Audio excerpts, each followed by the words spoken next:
What's up, everyone? Welcome to the video.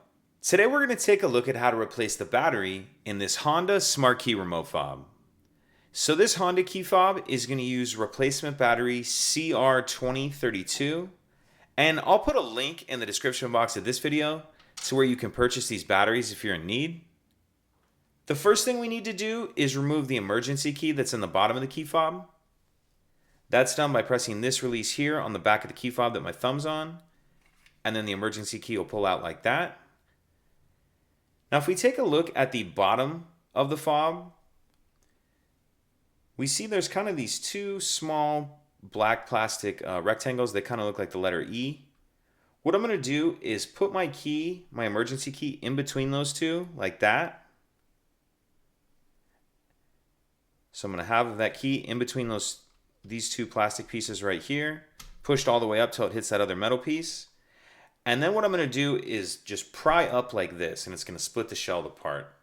And while I do this, I'm going to hold the key fob with the buttons facing down. That's going to help keep them in place. So I'll get my key in place like that, in between those two, and then I'm going to hold it with the buttons facing down, and then pry up. And as you can see, it pops the back of the shell apart. Go ahead and pull the back off, and now we see our battery right here.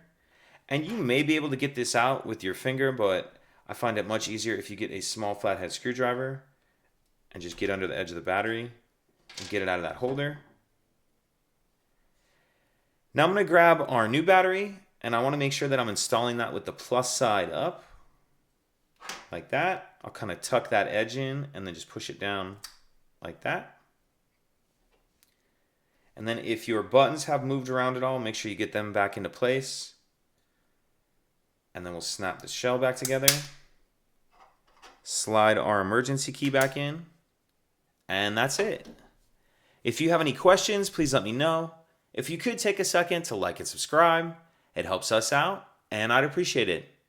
Thank you.